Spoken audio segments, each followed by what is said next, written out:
Peace. This your brother Monroe Jr. So a 43-year-old entrepreneur named Andrew Yang believes a cash payout or handout, a free cash handout, will improve the mental well-being, of Americans and encourage entrepreneurship. And it's entitled a Universal Basic Income, a UBI, which Yang calls the Freedom Dividend. And what he wants to do is he wants to put more tax on some of the big automation companies that are benefiting most and taking jobs from the people in manufacturing and threatening jobs in retail, food, service preparation, customer service, transportation, insurance, accounting, medicine, and law. And he plans on giving $1,000 a month cash to the people if elected as president. And Mark Zuckerberg, he also said that we should explore something like that to give everybody a cushion to try new things. And I thought it was pretty interesting concept to tax those who are taking, from the people. Would he be able to pull some of this nature off if he was elected? Who knows? The Honorable Minister Louis Farrakhan said that we need to have a outside the box approach today, right?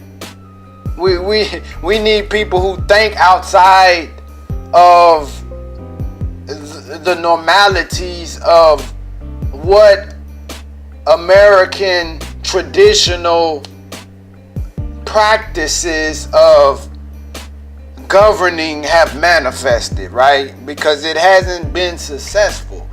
And he believes that it'll help boost and stimulate the economy by putting money back into people's pockets. And he was saying the people who already have welfare, if they decide to, they can keep their current welfare. Now, the most honorable Elijah Muhammad said that welfare is farewell to living our best life, basically.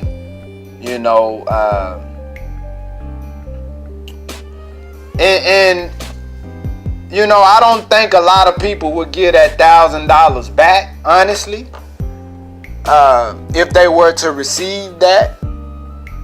I think it's a decent idea. Even though America is $20 trillion in debt, it would not be coming from the government. It would be coming from the tax put on these companies that are taking jobs from the people.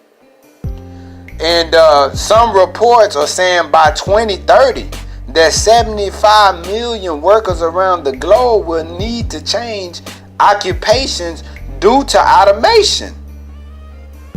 And 400 million jobs could be potentially displaced. There are estimates based on analysis of 46 countries that include 90% of global gross domestic products and a mid-level pace of adoption of automation.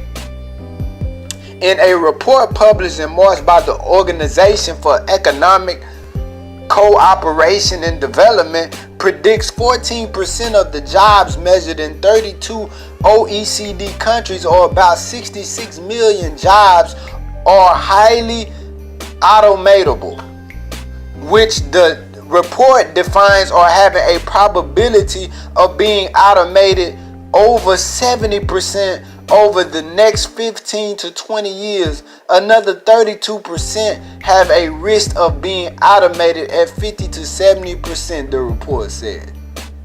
And that's a lot. 50 to 70% of the jobs will be done by automation, potentially.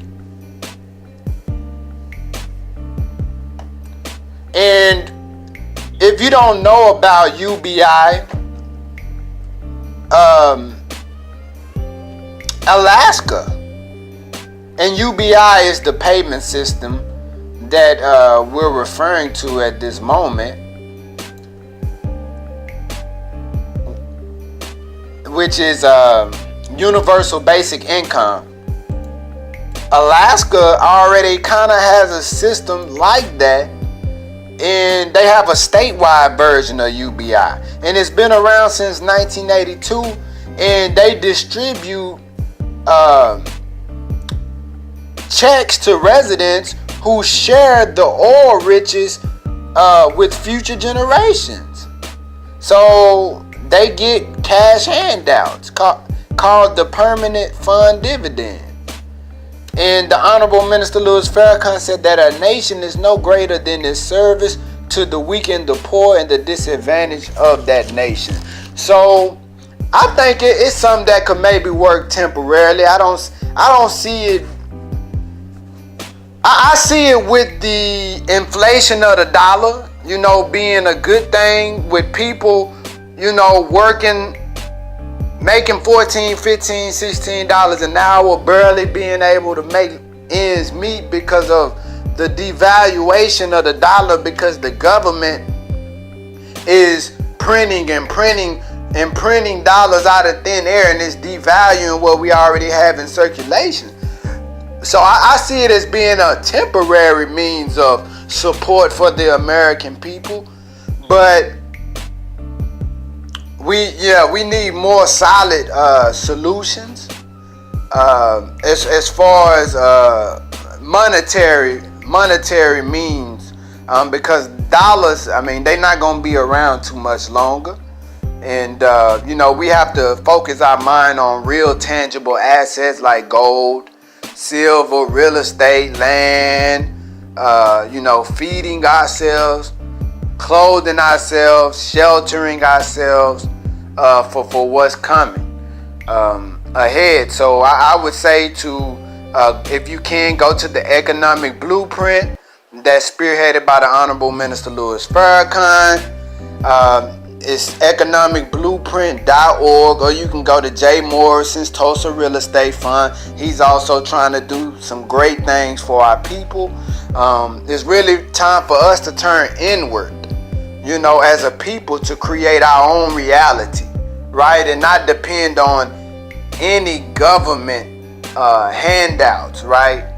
So that's just my few thoughts about this. This your brother Monroe Jr. I'm signing off. Peace.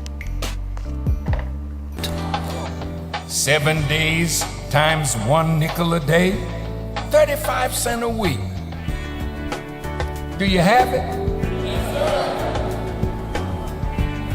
Isn't that painless? Yes, sir. You don't like pain. Yes, sir. Look at this. 52 weeks in a year, so that amounts to $18.20 per year.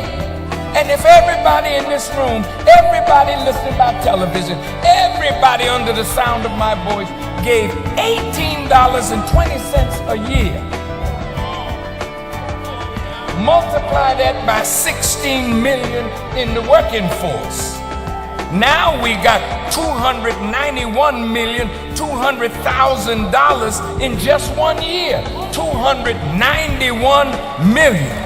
Look at the power of pennies, nickels, and dimes if all of us did this.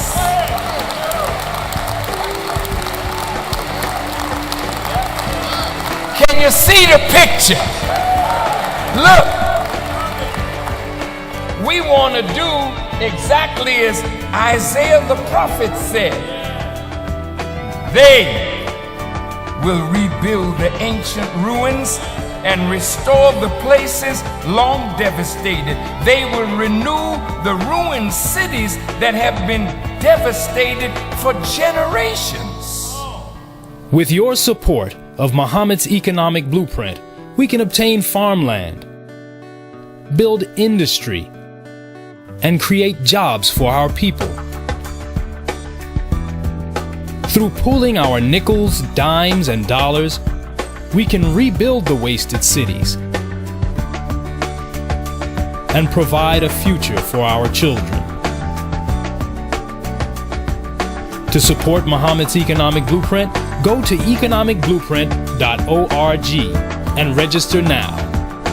Are you in agreement with what we must do to end our poverty and want by accepting a program to put our nickels, dimes, and dollars together and make them work for us as a people? How many of you are in agreement? Would you just raise your hands?